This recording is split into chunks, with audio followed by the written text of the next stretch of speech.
Oke, kita cari soalnya dulu. Mana ya soalnya? Ini mungkin yang belum dibahas ya Ustazah ya. Ini juga kita belum ada jawabannya di dalam itu. Kalau yang dikirim ke Ustazah ada jawabannya. Kalau ini jawabannya tidak tersedia Ustazah. Jadi kita memang cari bersama. Bisa nampak ya Ustazah?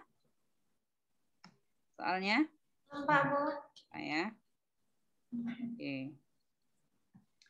Oke, ini soal Olimpiade tahun-tahun yang lalu. Nggak apa-apa kita bahas karena nanti juga soal-soalnya seputar-seputar ini juga. Yang kemarin Ustazah, yang dikirim ke Ustazah dan sudah dibahas juga seputar ini ya. Udah terus? Bisa? Oke. Tadi bisa. Oke, ini lebih banyak adik-adik santri yang menjawab. Kira-kira jawaban nomor ini akidah dulu. Karena pondasi Islam itu terdiri dari 3. Yang pertama akidah, yang kedua syariah, yang ketiga akhlak. Akidah ini basic. Ibaratkan dia sebuah rumah, maka akidah itu berada di pondasi. Pondasi itu harus kuat. Kalau nggak kuat pondasinya, roboh rumahnya. Maka akidah dulu yang ditekankan, setelah akidah kemudian baru naik menjadi syariah. Nah, syariah itulah segala aturan-aturan yang mengatur kehidupan manusia. Mulai dari manusianya bangun sampai nanti tidur, bangun lagi, itu diatur dalam syariah. Kemudian yang paling tinggi adalah akhlak. Nah, akhlak itu bagaimana kehidupan manusia itu sejalan dengan semua yang baik-baik, dengan semua yang mentaati ketentuan-ketentuan yang sudah ditetapkan. Nah, jadi itu akhlak. Kita mulai dari soal nomor 1. Tauhid rububiyah adalah, nah apa jawabannya kira-kira itu? Ayo, rububiyah apa? Mengimani Allah dan Rasul, mengimani Allah sebagai pemberi rezeki, pencipta, mengimani sifat dan nama Allah. Semua jawaban salah. Mana jawaban yang benar? B. Nah, ya udah dapat semuanya kan? Soal nomor 2. Surat Al-Fatihah mempunyai nama yang berbeda. Jadi Al-Fatihah itu banyak namanya ya. Kecuali. Nah, kecuali yang mana itu? B. Kalimat thayyibah. B. As-sab'ul matsani benar. Umul Quran benar. Umul Kitab benar. Umul Quran Al-Fatihah kan. Yang salahnya berarti B. Soal nomor 3. Dalam surat Al-Baqarah ayat 208 dinyatakan bahwa hai orang-orang yang beriman, masuklah kamu. Siapa yang hafal ayatnya itu? Coba. Coba. Devgi. Apa ayatnya itu Devgi? Al-Baqarah 8. Ini yang menjadi landasan ekonomi syariah itu. Kenapa kita harus berekonomi syariah? Kenapa kita harus berekonomi Islam? Karena kita orang Islam. Kalau kita orang Islam, maka jadilah Islam yang kafah. Nah, apa ayatnya itu, Devki? Atau yang di belakang? Siapa yang? Ya, silakan.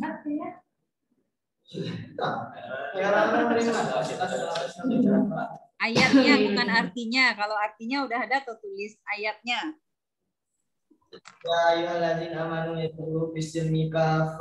Nah, terdengar. Cuman agak jauh, kalau ini agak jauh ke belakang, yang akhwat jauh dia. Agak jauh layarnya. Oke. Berarti jawaban yang nomor 3 apa? Dalam surah Al-Baqarah ayat 208 dinyatakan bahwa hai orang-orang yang beriman, masuklah ke dalam Islam secara kafah dan seterusnya. Maksud kafah dalam ayat ini adalah parsial, menyeluruh, sangat detail, atau nyata? Menyeluruh. Jawabannya yang benar adalah B lagi. Nanti ini bisa jadi dianalisis ya, cara menjawabnya. Nomor 1 B, nomor 2 B, nomor 3 B. Udah 3 B ini ya. Ini nanti jadi pelajari nanti cara menjawab soal itu ya. Jadi sudah 3 B, B, B. Nah, nomor 4, mengimani Allah sebagai satu-satunya zat yang pantas diibadahi dan disembah adalah bentuk tauhid. Nah, apa itu? Rububiyah, uluhiyah. Ini santri-santri udah pada pintar ini. Oke. Nggak ada masalah Ustazah. Ini udah paham semuanya. Soal berapa lagi? 5. Allah menciptakan dunia ini tidak ada yang sia-sia. Pernyataan tersebut ada dalam surat dan ayat berapa di dalam Al-Qur'an? Nah, ini yang agak harus di-review ingat lagi hafalannya. Surat Ali Imran, surat At-Taubah, surat Al-Baqarah, atau surat Al-An'am? Allah menciptakan. Wah, keren. Langsung ketemu ayatnya di kepalanya ya. Surat Ali Imran ayat 191. Ada yang bisa bacakan suratnya apa? Ali Imran 191. Boleh, siapa itu? Mimi ya? Enggak nampak wajahnya. Nah, silakan Mimi. Apa bunyi suratnya?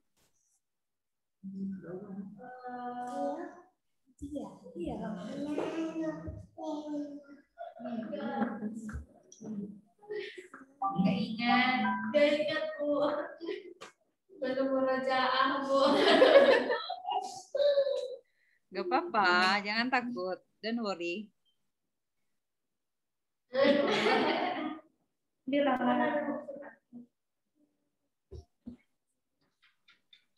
Allah menciptakan dunia ini tidak ada yang sia-sia. Kalau panjang ayatnya dipenggal aja. Nanti kalau ada argumennya, adu argumen ya, atau soal rebutan, jadi nggak perlu baca ayatnya panjang, yang dibutuhkan saja. Ayat kan boleh kita penggal. Jadi kita penggal untuk jawaban itu. Jadi ayat yang dibutuhkan apa? Bukan ayat Ali Imran 191-nya semuanya dibaca. Apa ayatnya?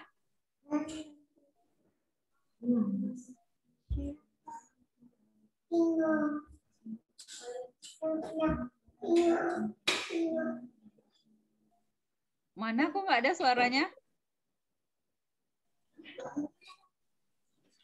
Ini ya.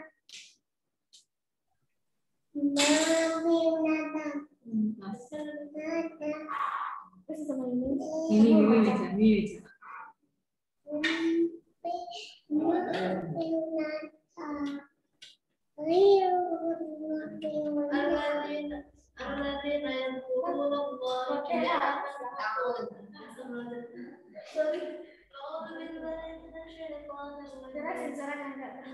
Bismillahirrahmanirrahim. Alladzina yadhkuruna Allaha qiyaman wa qu'udan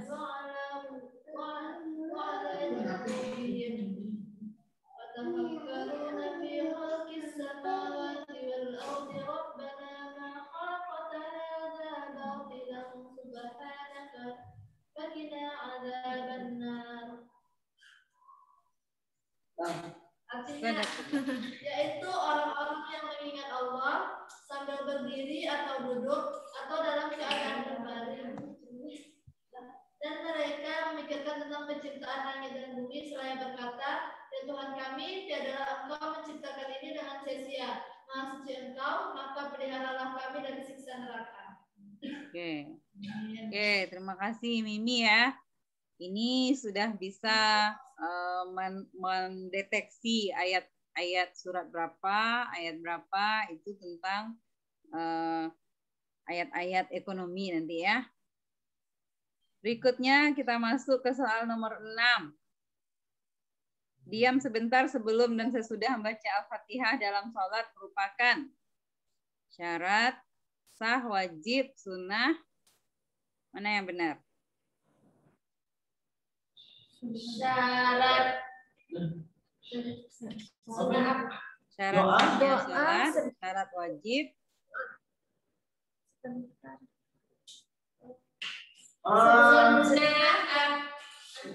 Antara sunnah dalam sholat, sunnah apa? Sunnah ya, sunnah dalam sholat ya. Dia tidak rukun, tidak syarat sah dan syarat wajib. Berarti dia sunnah aja. Oke, berikutnya yang termasuk dalam syarat wajib sholat. Nah, wajib lagi. Kalau wajib, tidak boleh dia ditinggalkan. Syarat wajib sholat, suci dari hadas, menghadap kiblat dalam keadaan sadar, menutup aurat. Dalam keadaan sadar. Nah, dalam keadaan sadar. Karena orang yang pingsan nggak wajib sholat dia. Nggak ada kewajiban sholat bagi orang yang pingsan atau orang yang gila. Atau anak-anak sampai dia balik. Oke, ini lancar ya, lancar nih Ustazah. Udah siap ini untuk Olimpiade. Soal nomor 8 lagi. Meletakkan tangan kanan, ini belum masuk ekonomi ya, belum masuk ekonomi Islamnya. Meletakkan tangan di atas punggung tangan kiri dan keduanya diletakkan di atas dada. Nah, ini masuk rukun, syarat, sunat, atau semuanya salah? Ini posisi tangan kan ada khilafiyah, ada yang meletakkan tangan di atas dada, ada yang meletakkannya di pusar, ada yang di bawah. Nah, ini masuk kepada mana? Rukun, syarat, sunnah, atau semua salah? Sunnah ya, sunnah abad. Karena dalam satu hadis memang ada ditemukan Rasulullah meletakkan tangannya itu memang di dada, ya kan? Nah, berarti dia sunnah. Soal nomor 9 yang merupakan rukun sholat adalah, nah ini rukun nih. Rukun kalau tinggal batal sholatnya. Ya, apa dia kalau sunnah nggak apa-apa. Tapi kalau rukun maka batal. Yang merupakan rukun sholat. Rukun sholat ada berapa?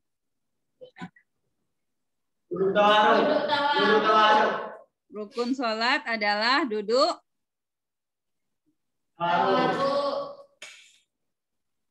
rukun sholat. Kok rukun sholat sih? Yang merupakan rukun sholat, duduk tawaruk, doa iftitah, membaca doa kunut, mengarahkan pandangan ke tempat sujud. Mana yang rukun? Doa iftitah wajib atau tidak? Tidak. Doa iftitah tidak wajib, ya. Tapi sunnah. Ada mahasiswa Bu Yenti ya, kalau di kampus dikatakan ketika disuruh praktek sholat, lalu dia praktekkan sholat, Allahu Akbar, Bismillahirrahmanirrahim. Lalu ibu tanya, kenapa tidak baca doa iftitah? Ya kan sunat Bu, katanya. Nah itu jawabannya. Jawabannya, sunat kan sunat Bu, nggak apa-apa nggak dibaca. Oke, walaupun dia sunat, tapi kan sunnah itu juga dianjurkan untuk dibaca kan. Makanya setiap sholat kita baca doa iftitah. Tapi kalau tidak baca, dia juga tidak membatalkan sholat. Sholatnya tetap sah. Berarti dia sunat. Oke. Nomor 10, tertib atau meletakkan setiap gerakan sholat sesuai urutannya merupakan syarat wajib, sunnah, syarat sah, atau mana yang benar? Nomor 10. Tidak ada rukun sholat. Tidak ada jawaban yang benar. Nah, tidak ada yang benar karena dia rukun. Dia harus tertib, nggak boleh dia dahului oleh yang lain. Nah, itu dalam sholat ya, nggak boleh dia sujud dulu baru ruku. Nah, padahal dia ruku dulu baru sujud setelah itu. Nah, dia harus tertib. Tertib itu berurutan maksudnya. Oke, itu pelajaran anak SD itu sebenarnya ya, itu gampang lah. Sekarang masuk ke fikih muamalah. Nah, inilah mulai agak-agak pakai sedikit. Kalau fikih muamalah, ekonomi syariah, perbankan syariah itu pakai ya. Are you ready? Yeah. Harus ready. Oke, soal nomor 1. Fikih menurut etimologi adalah fahmu. Sedangkan menurut terminologi adalah A. Pengetahuan keagamaan yang mencakup seluruh ajaran agama. B. Pengetahuan tentang hukum syariah Islam yang berkaitan dengan perbuatan manusia yang telah dewasa dan berakal sehat yang diambil dari dalil-dalil yang terperinci. C. Pengetahuan tentang hukum syariah Islamiyah yang berkaitan dengan akidah dan akhlak untuk manusia yang telah dewasa, berakal sehat, dan diambil dari, nah ini mirip ya, nomor B dan C.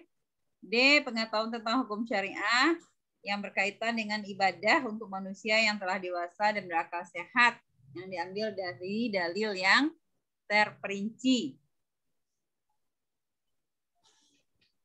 Nah, mana yang dimaksud dengan fikih secara terminologi atau secara istilah?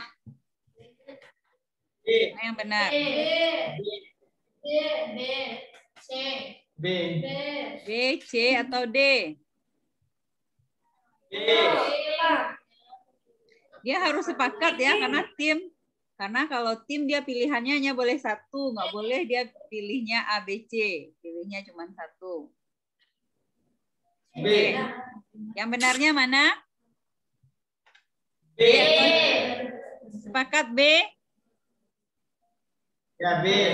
Oke, sepakat B ya. Kalau kelompok harus, kalau olimpiade kan dia kelompok besok ya. Maka menjawabnya juga harus kompak. Kalau B1, yang lain juga ikut B. Nggak boleh, oh menurut saya begini ya. Kita bukan individual, tapi kelompok.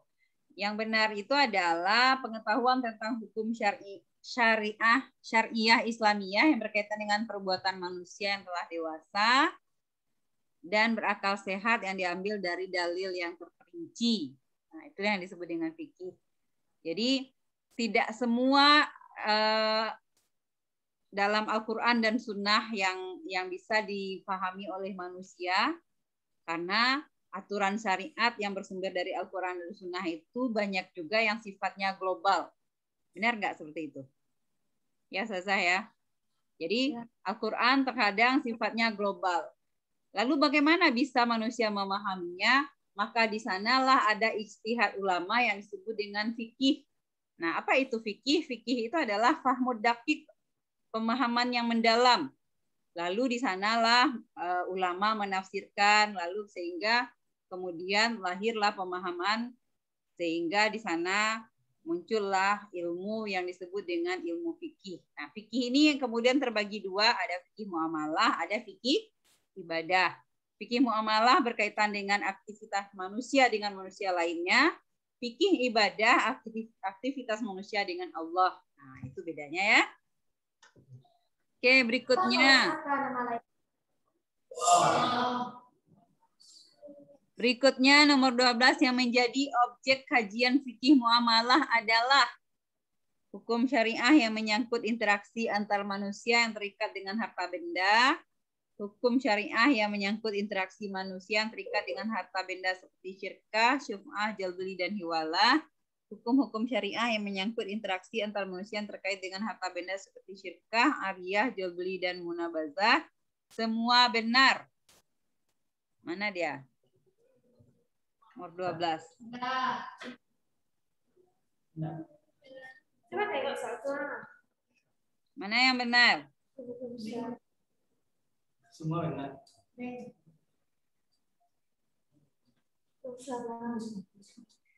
Ijarah, jual beli, jinayah. Fikih muamalah. Syirkah, syuf'ah, jual beli, hawalah. Jinayah apa? Syirkah, ariyah, jual beli, munabazah. Yang benarnya mana? Ini sebenarnya soalnya ini jebakan ini ya. Karena hampir di dalamnya hampir sama. Tapi di dalam nomor A itu ada jinayahnya. Jinayah itu juga dibahas dalam fikih jinayah. Jadi dia sudah dipisahkan menjadi fikih jinayah. Fikih yang berkaitan dengan apa namanya jinayah, ada hukum pelanggaran, ada hukum politik, jinayah siasah namanya, ada qisas di sana. Nah, itu masuk dalam kajian jinayah. Sementara muamalah secara khusus itu adalah berkaitan dengan syirkah, ijarah, tentang hak dan kebendaan. Maka mungkin soalnya lebih tepat jawabannya adalah B. Ya. Jadi B dia berkaitan dengan aktivitas manusia dengan manusia lainnya. Kalau aktivitas manusia berkaitan dengan politik itu masuk dalam jinayah dia nanti. Sementara dalam muamalah kita tidak bahas politik. Soal nomor 13. Menurut ulama Hanafiyah, riba fadl adalah mana yang benar? Coba dibaca jawabannya. Riba fadl. Ada riba itu namanya riba fadl, ada namanya riba nasiah. Mana yang benar? A, B, C, atau D? Nah, udah paham ya, mana yang riba fadl, mana yang riba nasiah. Bisa saja soalnya nanti riba nasiah. Kalau riba nasiah apa? Barangnya sejenis, Bu.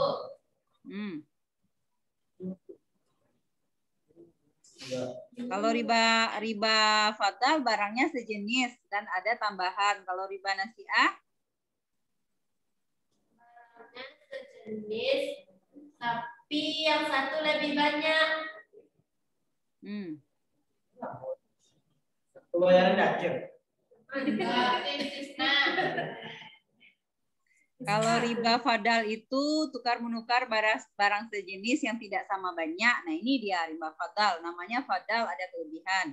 Tapi kalau riba nasiah, dia transaksinya dilakukan karena ada penundaan waktu pembayaran. Jadi, clue-nya adalah waktu pembayaran. Jadi, dia berbeda. Yang tadinya dia hutang 1 juta, karena dia tidak bisa bayarnya tepat waktu, lalu hutangnya naik menjadi 1.200.000, itu menjadi riba fadl. Jadi kelebihan pembayaran, jadi boleh dicatat ya, riba fadl itu kelebihan pembayaran disebabkan karena ada penundaan waktu. Nah, jadi kuncinya waktu ya. Kalau barang itu dia masuk kategori riba fadl. Misalnya riba fadl itu orang utang beras. Misalnya kalau anak pesantren nggak ada bawa beras ke asrama ya.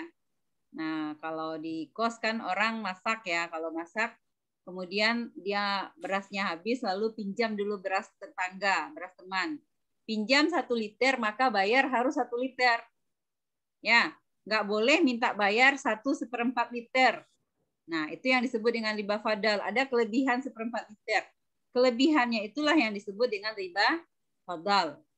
Nah, tapi kalau dalam riba nasiah, karena ada waktu penundaan pembayaran, kemudian meningkat jumlah hutangnya, maka dia menjadi riba nasiah. Nah, itulah yang berlaku di hukum bunga bank. Nah, bunga bank itu karena dia membayarnya berlebih, karena dia waktu membayarnya ada waktu penundaan pembayarannya, maka dia menjadi riba nasiah. Oke. Yang berikutnya, suatu manfaat atau tingkat kelebihan tertentu yang disyaratkan terhadap yang berhutang atau muqtarid adalah definisi dari riba. Qard, jahiliyah, fadl, atau nasiah.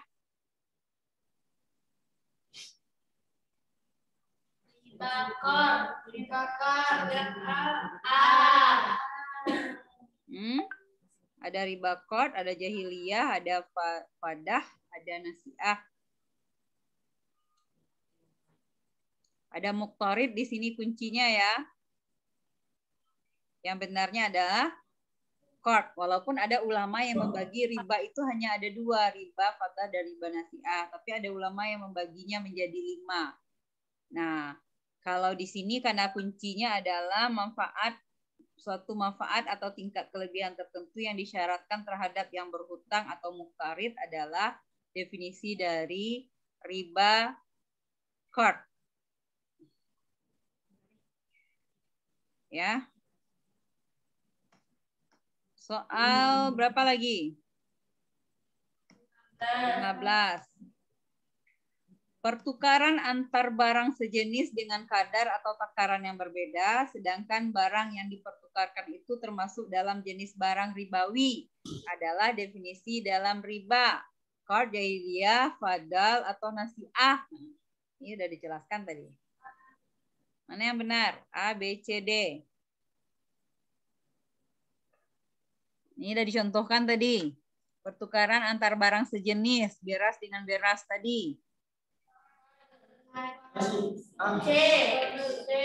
Yang benarnya adalah C, ada fadal. Fadal itu ada kelebihan di situ. Nah, maka kalau ada lebihnya beras 1 liter kemudian dibayar 1,5 liter, maka setengahnya menjadi riba fadal. Nomor 16, penangguhan penyerahan atau penerimaan jenis barang ribawi yang dipertukarkan dengan jenis barang ribawi lainnya adalah termasuk riba. Nah, ini sudah dijelaskan juga tadi. Riba qard, jahiliyah, fadal, atau nasi'ah. Ada penangguhan, penyerahan, atau penerimaan jenis barang yang dipertukarkan dengan jenis barang ribawi lainnya. Itu masuk kategori D. D. D. Masuk dia kategori D, riba nasi'ah. Oke, udah pintar-pintar semua nih, Saza. Udah bisa langsung ikut lomba besok. Soal nomor 17. 17 apa jawabannya? Rukun jual beli. C. C. Adanya saksi. Apa kemarin rukun jual beli? Ada penjual, ada pembeli, ada sigat, ada saksi, ada objek yang diperjualbelikan. Yang kecuali adalah Saksi. saksi. Jadi saksi itu dianjurkan tapi dia tidak rukun. Ya. Karena di dalam Al-Qur'an dikatakan itu syahidai adli minkum, ada orang adil. Nah, di dalam surat An-Nisa ayat 29 ya. Itu ayat-ayat tentang ekonomi. Oke, berikutnya nomor 18. Bismillahirrahmanirrahim. Ya ayyuhallazina amanu la ta'kulu amwalakum bainakum bil batil. Ayat di atas An-Nisa ayat 29 ya. Ya, ini yang 29 ya. Melarang orang-orang beriman untuk memakan harta secara batil. Ayat ini kemudian menerangkan jalan mendapatkan harta yang dianjurkan, yaitu dengan jalan apa? Apa sambungan ayatnya ini? A. Dengan jalan tijarah, dengan jalan perniagaan atau dengan cara bisnis. Ya ayyuhallazina amanu la ta'kulu amwalakum bainakum bil batil illa, ada sambungannya apa? Nanti disuruh sambung ayat nanti. Illa antakuna tijaratan antaradim minkum. Nah, itu nanti disuruh sambung ayat nanti ya. Jadi antaradim, tijarah, dengan cara tijarah boleh, tapi dengan cara batil tidak boleh. Ya. Soal nomor 19. Dalam kaidah fikih kawaidul fikih disebutkan bahwa al aslu fil muamalah al ibahah. Ini hari pertama kita bahas ya, masih ingat deh fikih? Masih? Atau udah lupa? Nah, ini turun dia. Apa jawabannya? C. Asal muamalah itu semuanya dibolehkan. Apa maksudnya? Yang benarnya adalah selama tidak ada dalil yang melarangnya. Ya, jadi kalau ada dalil melarangnya maka tidak boleh dia. Tapi kalau nggak ada dalil melarangkannya, bolehkah jual beli online? Boleh. Selama tidak ada dalil yang melarangkannya. Apa yang melarangnya? Kalau ada unsur haram di dalamnya berarti nggak boleh jual beli online. Atau yang dijualnya barang-barang haram. Atau dia melakukan penipuan dalam jual beli online, nah, itu nggak boleh. Ya. Soal 20, di dalam hukum Islam ada yang dinamakan hukum taklif. Apa yang dimaksud dengan hukum taklif? Hukum perintah atau dan larangan. Perintah dalam Bukan hukum rajam, bukan pidana, bukan hukum syariat dalam Islam, tapi hukum perintah dan larangan. Oke, berikutnya sejarah ekonomi Islam. Nah, ini sejarah ini mengkaji masa lalu kita berarti. Jadi kalau mengkaji masa lalu, maka orang yang bisa mengkaji masa lalu kalau ingatannya kuat. Ya, orang yang mengkaji sejarah. Oke, soal nomor 21.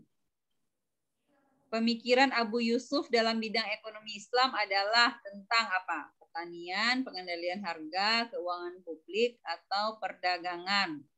Nah, Abu Yusuf itu dia lebih banyak berbicara tentang keuangan publik. Jawabannya adalah C. Ya, Abu Yusuf. Ya, Abu Yusuf itu muridnya Hanafi.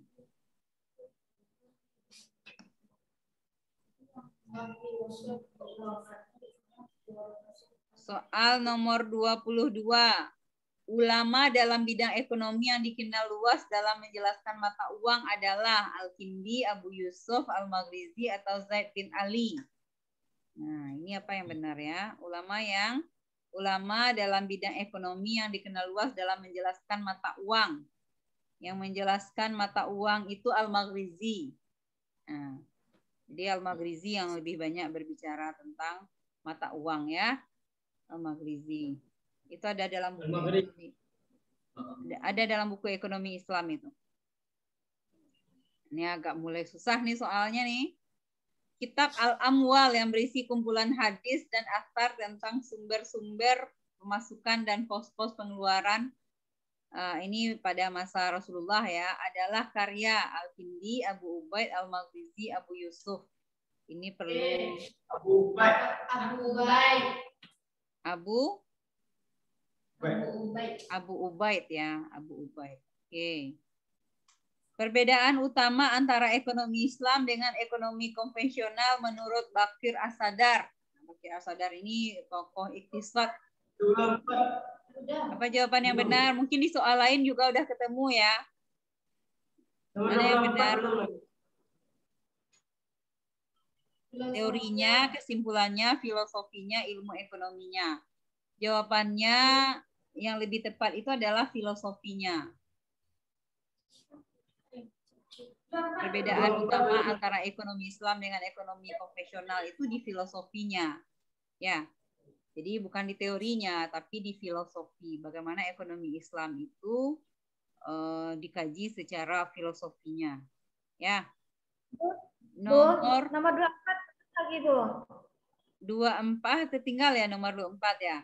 Nomor 24 Kitabul Ihtisab fil Rizqil Mustasab, bekerja dan rezeki yang baik merupakan karya dari ini tadi Abu Ubaid nomor 23 ya. Kalau 24 itu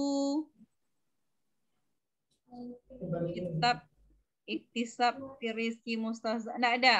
Al-Kindi bukan, Abu Ubaid bukan, Abu Ubaid tadi yang di atas tentang pos-pos pengeluaran, Al-Maghrizi juga bukan, berarti semua salah. Nggak ada yang benar itu. Oke, mungkin di soal lain nanti ada ketemu. Ya nggak ada yang benar. Soal berapa lagi? 26 ya. Soal 26 menurut Bakir As-Sadar. Ini apa maksudnya ini ya? Menurutnya pula Bakir As-Sadar adalah bukan sekedar ilmu, tapi sebuah ajaran atau doktrin. Nomor 26 apa maksudnya itu? Ekonomi Islam maksudnya ya. Bukan sekedar ilmu, tapi sebuah ajaran atau doktrin. Oh, begitu ya. Jadi ekonomi Islam itu bukan sekedar ilmu, tapi sebuah ajaran atau doktrin. Nah, oke. Berarti dia jawabannya adalah sebuah ajaran atau doktrin. Menurut Bakir As-Sadar, ya. Ya, sebuah ajaran atau doktrin.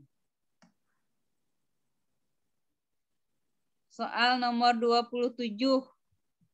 Mazhab yang mengatakan bahwa ilmu ekonomi dan Islam tidak pernah bisa sejalan adalah, ini mazhab apa namanya ini?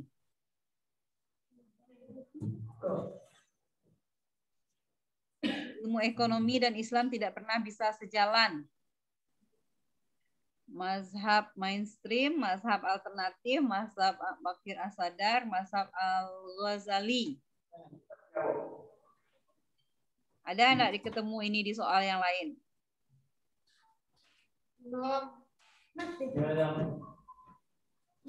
Ekonomi dan Islam tidak pernah bisa sejalan.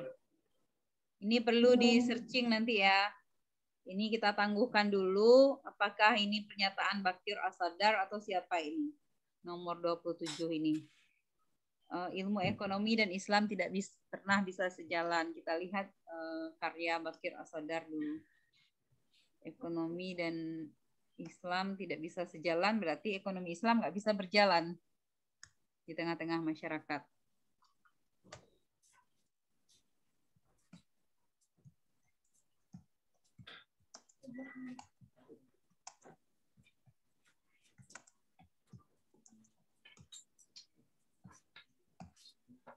Nggak ada ketemu di soal-soal yang kemarin. Apa mazhab Bakir As-Sadar? Iya, ini mazhab Bakir As-Sadar. Jadi dalam bukunya itu dikatakan dia bermazhab bahwa ilmu ekonomi tidak bisa berjalan seirama dengan Islam. Ilmu ekonomi tetaplah ekonomi dan Islam adalah tetap Islam. Itu Bakir As-Sadar ya. Nah, ini catatan untuk besok tuh. Berarti jawabannya nomor 27 itu A. Apa? C. Apa tadi? C ya. 27 C, jawabannya C. Sedangkan mengatakan Islam tidak benar itu tidak.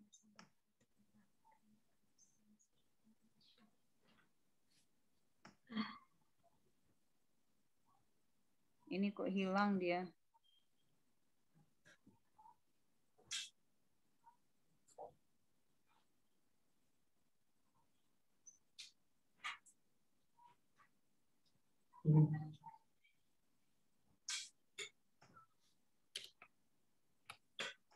Hilang soalnya, Zah. Enggak, Bu. Nah, ini baru hilang. Hilang dia di sini. Oke, kita tampilkan lagi. Kita stop tadi. Karena mencari buku Bakir As-Sadar. Sedang searching buku Bakir As-Sadar tadi. Oke, kita sampai berapa soal ya?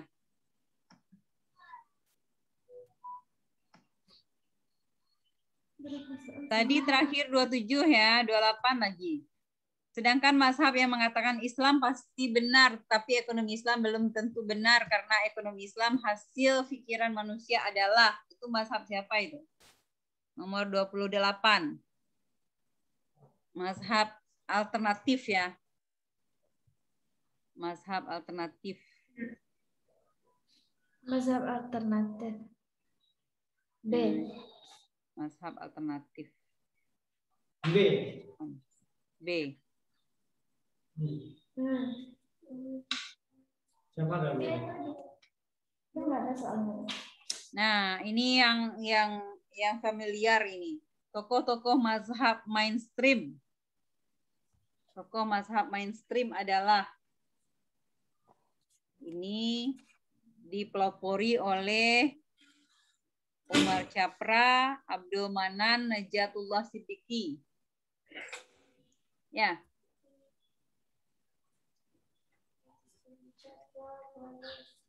Tokoh mazhab mainstream. Ini gunanya si Mbak Google ini. Semuanya ada di sini. Tokoh mazhab.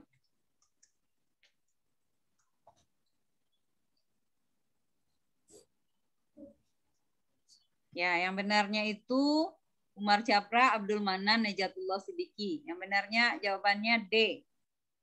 Ya, nomor 29 D. Kalau ada di soal lain nanti, atau udah ketemu soal-soal kemarin? Tokoh-tokoh pemikiran mazhab mainstream, ini ada ketemu.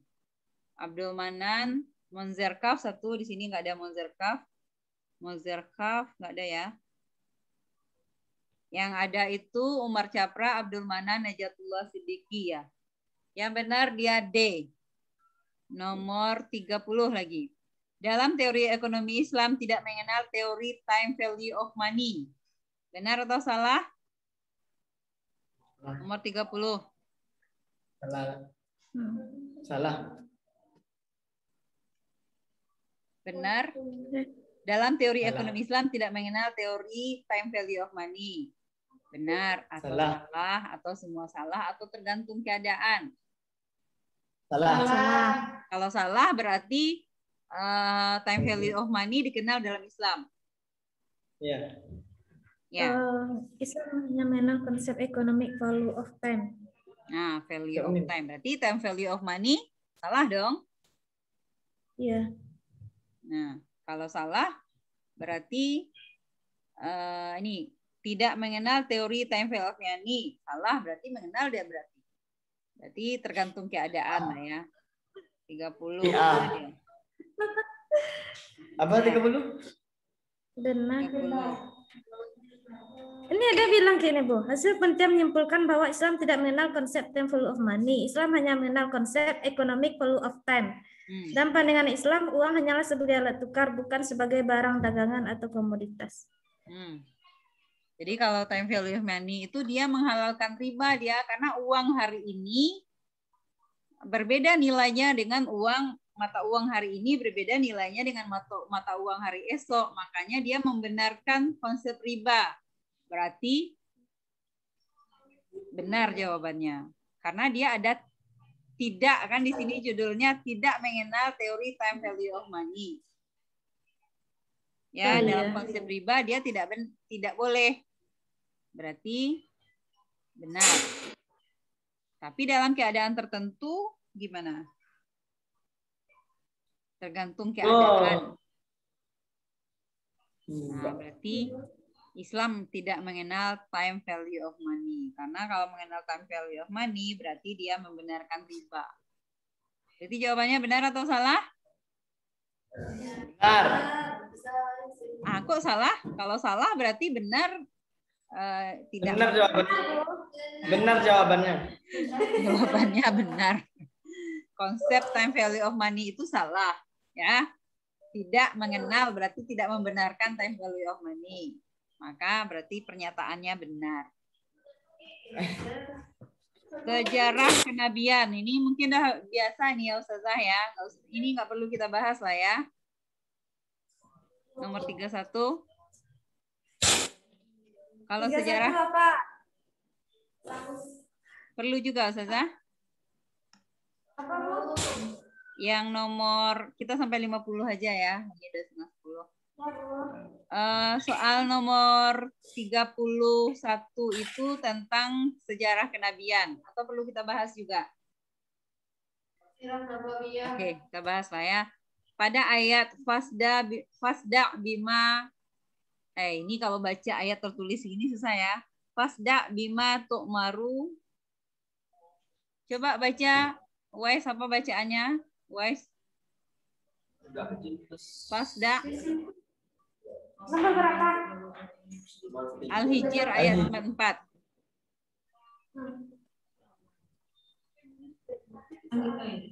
Tiga satu fasda bima tu'maru ada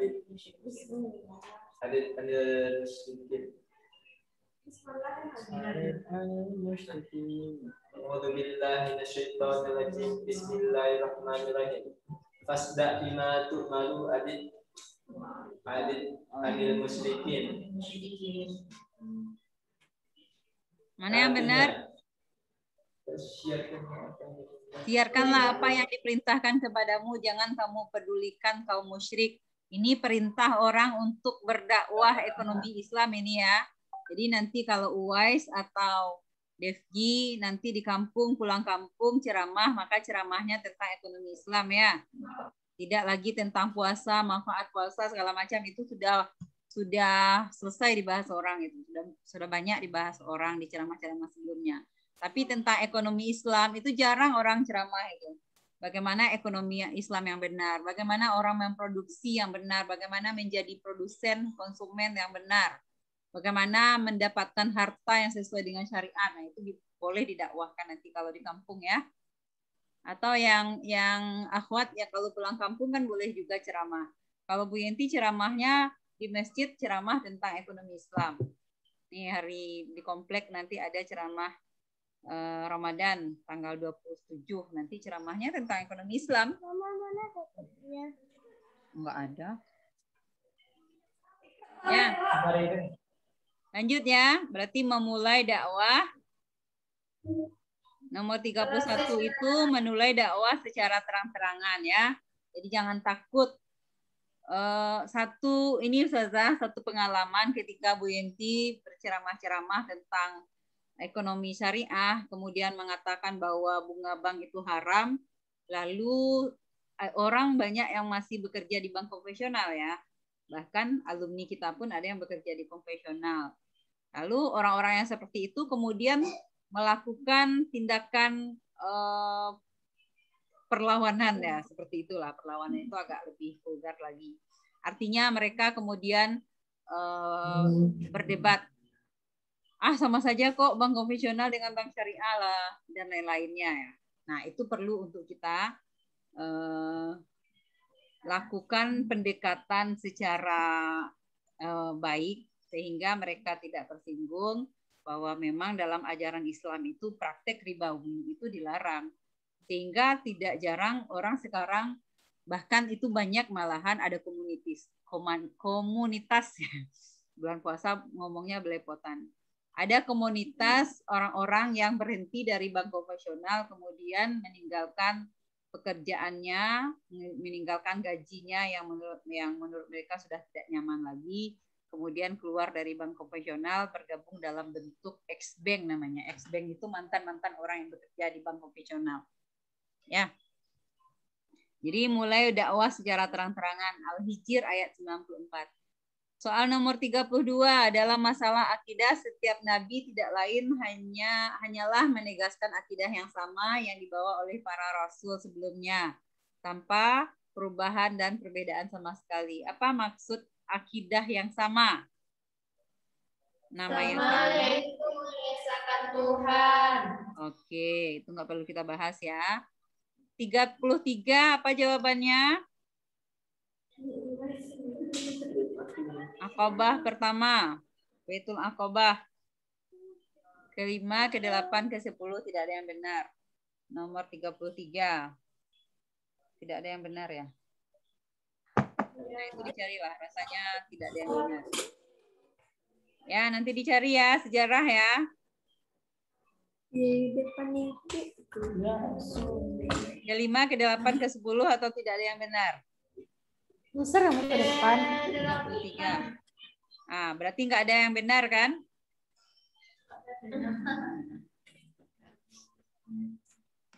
Nanti boleh dicari ya. Ini perjanjian Aqabah. Baitul Aqabah. Ini bisa dicari sebenarnya.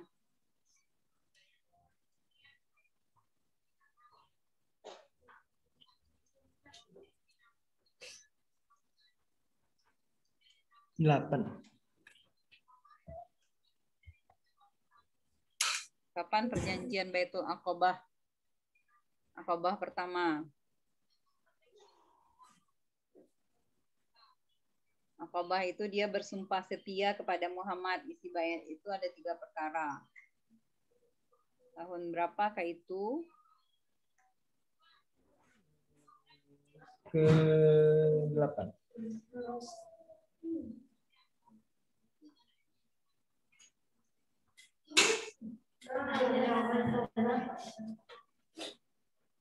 Tahun Tahun berapa?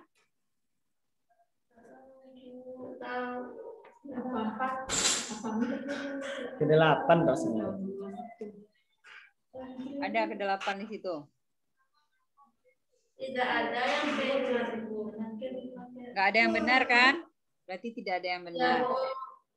Oke, nanti tahun berapanya cari. Ini lagi loading. Berarti nggak ada yang benar. 121 Hijriah.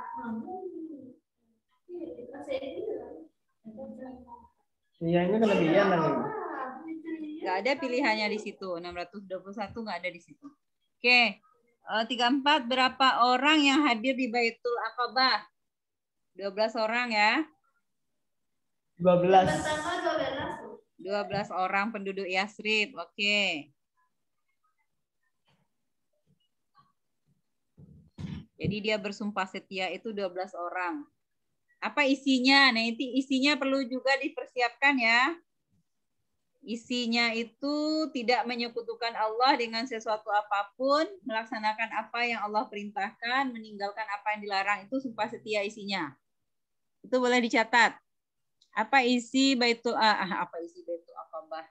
Apa isi Baiat Aqabah 1 yang dilakukan pada tahun 621 Masehi? Isinya ada 3. Yang pertama, tidak menyekutukan Allah.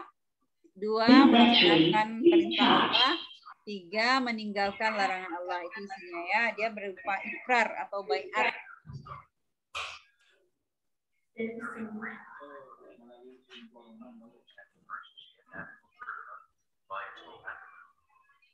Oke, soal nomor berapa lagi? 35 lagi ya. Sedangkan pada Baiatul Aqabah yang kedua berapa orang yang hadir? Nah, yang kedua berapa yang hadir? Kalau yang pertama 12. Yang kedua yang hadir ada berapa? 72. Sudah semakin banyak ya. Sudah 72 orang. Berarti jawabannya C. C.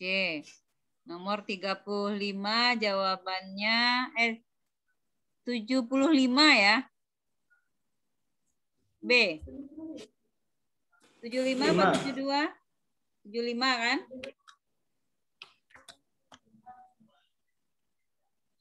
Mana yang benar jawabannya? 75.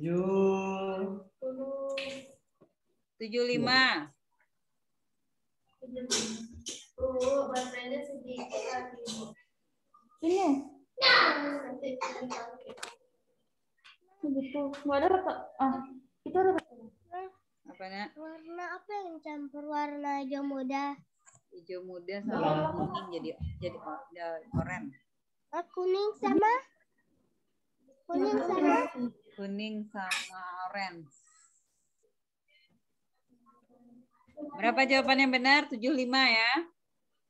75, bukan 72 ya. Jadi jangan salah. Ini jawabannya adalah B. Pada Baitul Aqabah pertama, siapa yang diutus Rasul untuk mengajarkan mereka Al-Quran di tempat asal mereka? Muqri'ul Madinah. Mus'ab bin Umar. Nomor 36. Mus'ab bin Umar. Oke, itu diingat-ingat ya. Nanti dia keluar di soal lain. Mus'ab bin Umar. Yang 37 pada tahun ke-12 Hijriah untuk pertama kali keluar untuk berperang yang dikenal dengan perang apa? 37. Perang Badar. Perang enggak. Enggak. Bukan perang Badar. Perang Hunain. Walaupun akhirnya tidak terjadi karena kaum Quraisy Banu Hamzah mengajukan damai. Nah, ini namanya perang Widan. 37. Oh, jadi orang muda dia. Coba cari perang Widan namanya. Perang yang terjadi Perang. perdamaian sebelum perang dia udah damai. Perang Widan. Perang Wadan.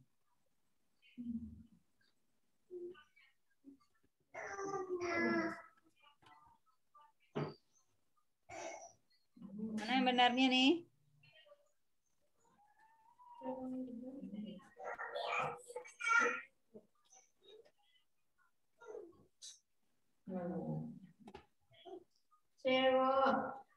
C ya. Ya, perang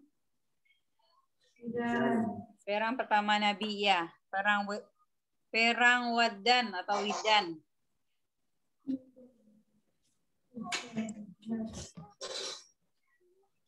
Oke. Soal nomor 38. Terjadinya perang Banu. Nah, ini sejarah ini susah ya. Terjadinya perang Banu Koinuko disebabkan karena 38 itu di searching. 38 itu jawabannya D. D, semuanya salah. Orang Quraisy merampok kaum muslimin tidak, pelecehan yang dilakukan Yahudi tidak, kaum Yahudi yang ingin menguasai pasar juga tidak. Jadi nggak ada yang benar jawabannya ya.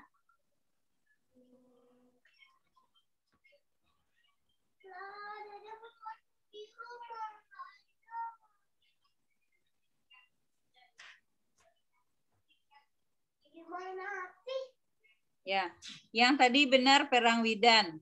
Yang nomor 37 ya. Perang Widan atau Wadan. Jadi perangnya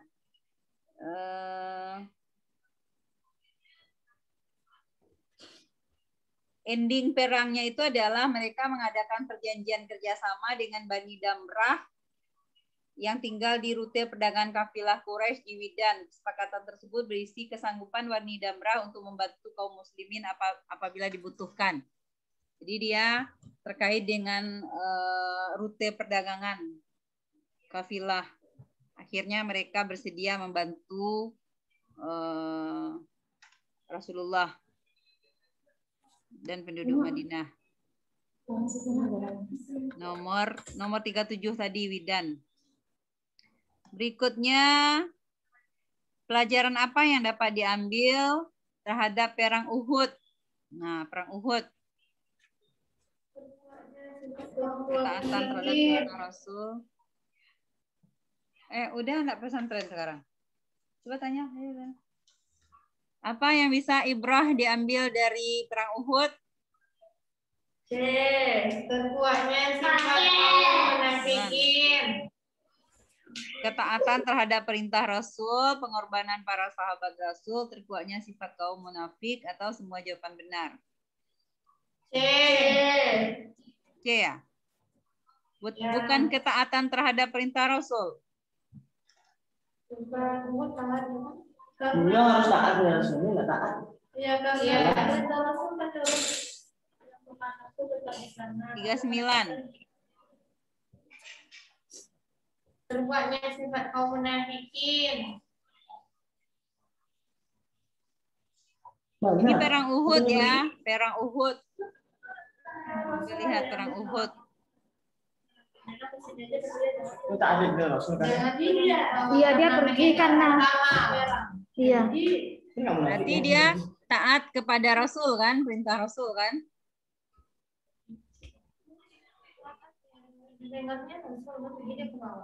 Bukan tentang kaum munafik. Taat kan, sudah taat kan? Mana yang benar, A atau mana yang benar? Kita harus taat terhadap Rasul. Orang kita taat bagaimana tuh kita harus taat sama Rasul. Nah, pelajarannya ini Yang munafik itu baik enggak? Belum baik. Kembali. itu tuh pohonnya tuh. Berarti A yang benar ya. Ya, tahu. Oke. Nomor 40, pengkhianatan kedua kaum Yahudi adalah pengkhianatan kaum. setelah pengkhianatan pertama yang menyebabkan peperangan, yaitu pengkhianatan Banu Qainuqa. Pengkhianatan itu mencerminkan sifat yang melekat bangsa Yahudi hingga kini. Pengkhianatan apa itu? Jawabannya pengkhianatan Banu Qainuqa, pengkhianatan Bani Quraidah, atau Bani Nadir. Semua Pengkhianatan benar. siapa ini? Pengkhianatan Benar, Nak. Bani Qainuqa ya, karena udah ada tadi ya. Nih, pengkhianatan Banu Qainuqa.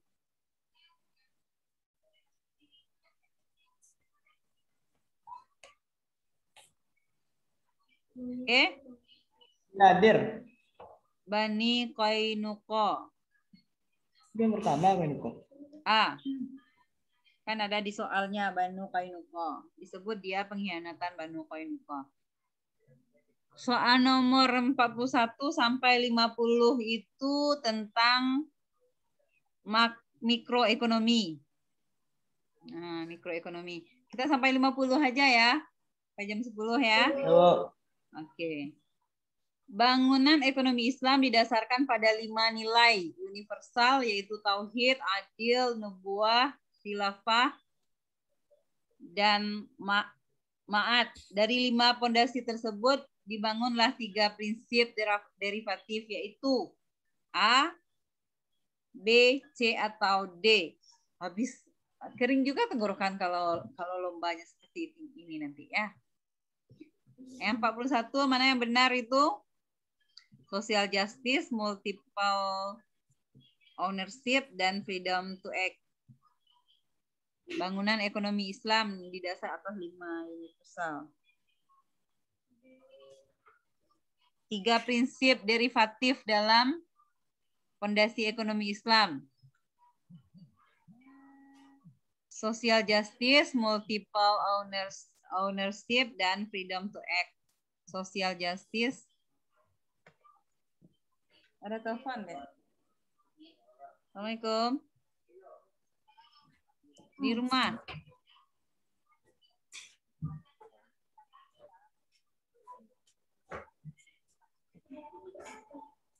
Tanya dulu, santai dulu. Oke. Jadi. Ya. Ya, jadi.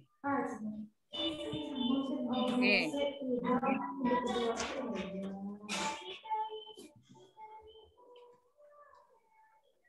Nah, kalau multiple ownership itu benar. Freedom to act, kebebasan untuk berbuat juga benar. Tapi individual ownership yang tidak benar. Individual ownership.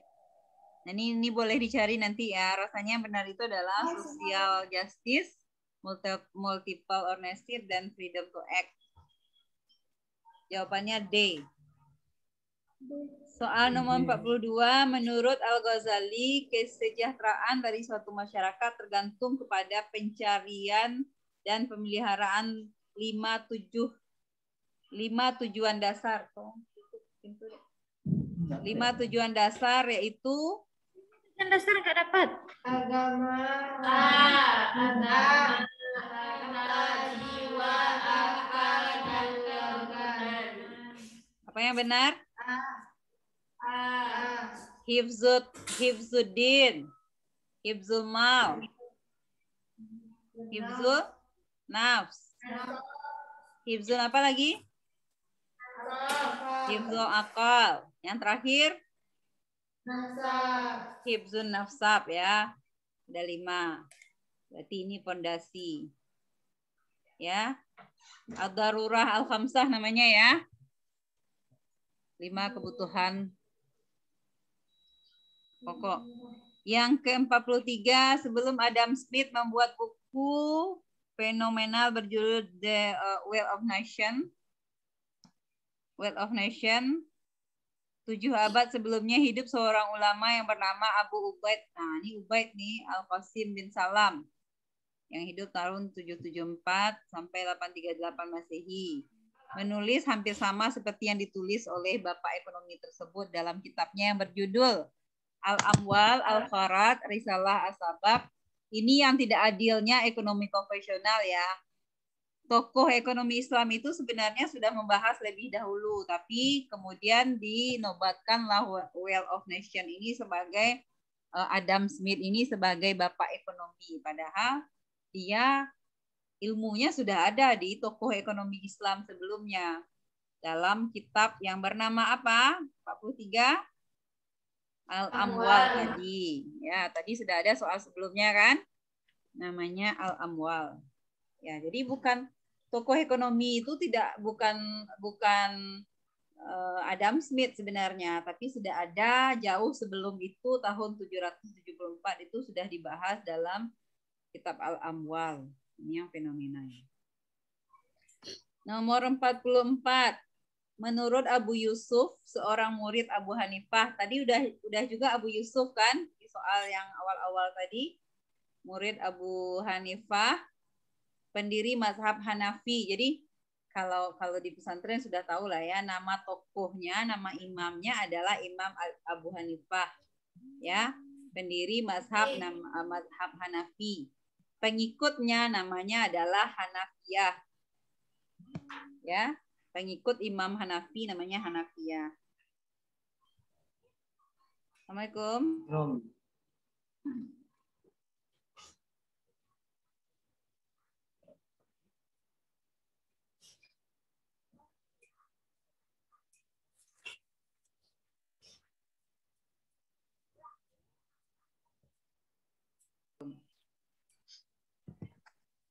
Oke, berikutnya apa tadi Abu Yusuf? Dapat saja harga tetap mahal ketika persediaan barang melimpah, sementara harga akan murah walaupun persediaan barang berkurang. Pernyataan Abu Yusuf ini dalam teori ekonomi mikro modern dinamakan dengan hukum permintaan, penawaran, ekonomi atau harga. 44. Tadi kan kalau barangnya banyak, kalau teori supply and demand gimana? Ini menurut Abu Yusuf, dapat saja harga tetap mahal ketika persediaan barang melimpah, sementara harga akan murah walaupun persediaan barang berkurang. Ketika ini hukum permintaan ini ya, kalau permintaannya tinggi, walaupun barangnya banyak, maka harganya juga tetap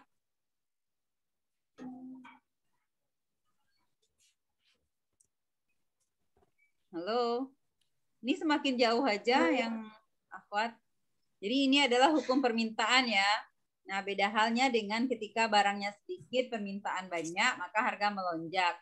Tapi permintaan banyak, barangnya banyak, maka harga bisa tetap saja harga akan dapat saja harga tetap mahal ketika persediaan barang melimpah, sementara harga akan murah walaupun persediaan barang berkurang. Nah, itu tergantung kepada permintaan.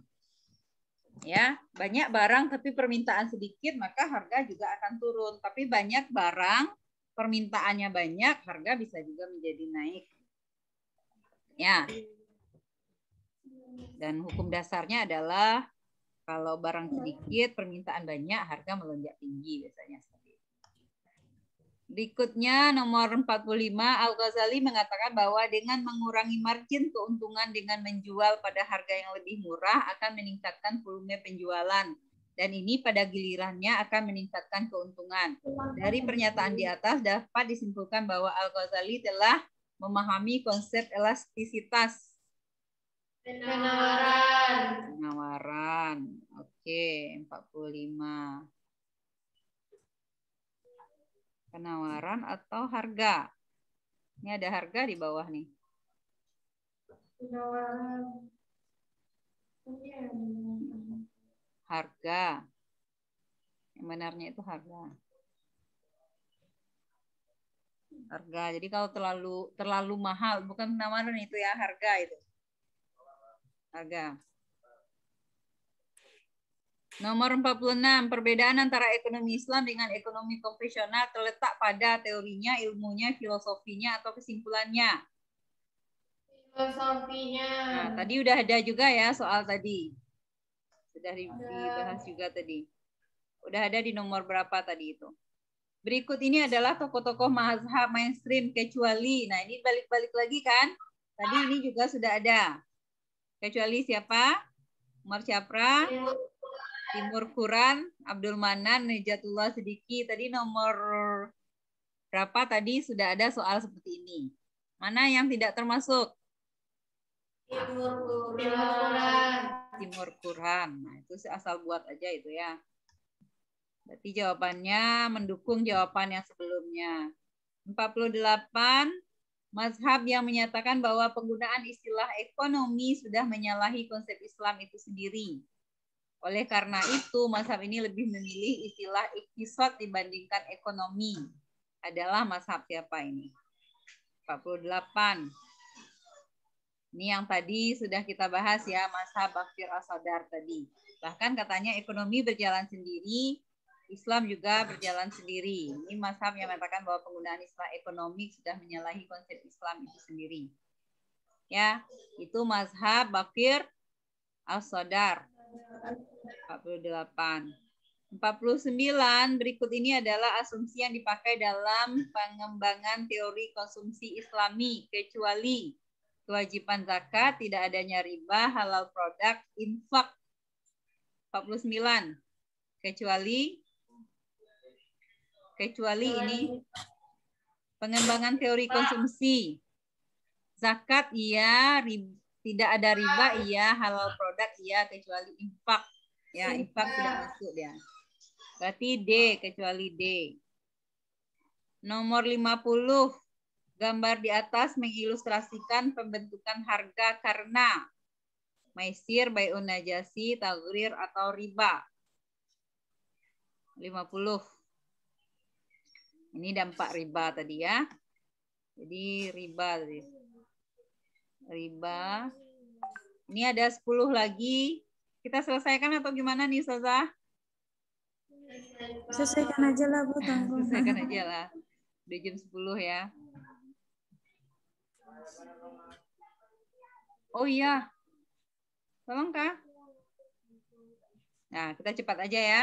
Dalam transaksi yang diharapkan oleh syara ada istilah haram lizati, yang termasuk kategori haram tersebut adalah haram karena zatnya. Bunga, maisir, gharar, atau rokok. Oke, ya. Oke, sambil 52 di apa ya, dijawab Ibu izin sebentar. Kata sebagian kritikus, istilah Bank Islam mengandung contradiction interminis. Maksud dari kritikan tersebut adalah bank adalah lembaga yang identik dengan bunga empiris, sedangkan isu secara misalnya melarang dibandingkan undang-undang. Bank Islam tidak akan pernah mencapai hal sama struktur bank dan nasional. Apa isinya? Tadi dalam transaksi yang diharamkan oleh syara ada istilah haram lizatihi, yang termasuk kategori haram tersebut adalah bunga, maisir, gharar, rokok. Ini udah tadi ya. Kata sebagian kritikus, istilah Bank Islam mengandung contradiction in terminis. Maksud dari kritikan tersebut adalah A, B, C, D. Bank adalah lembaga identik dengan bunga, sedangkan di sisi lain Islam melarang riba yang terkandung dalam bunga. Ini kritikannya ya. Contradiction in terminis. Dikit lagi baterainya.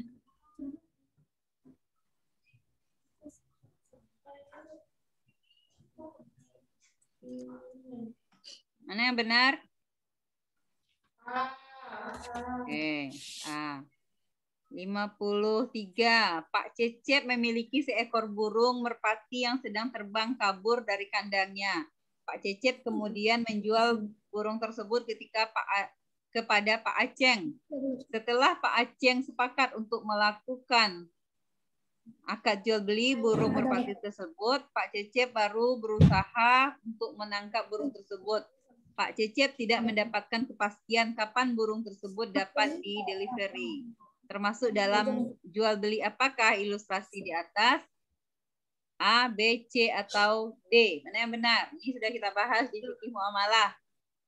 Baik najasi, baik makdum, baik salam, atau baik murabahah. Mana yang benar? Jawabannya adalah B, by makdum. Jual beli makdum itu barangnya tidak ada ketika ditransaksikan.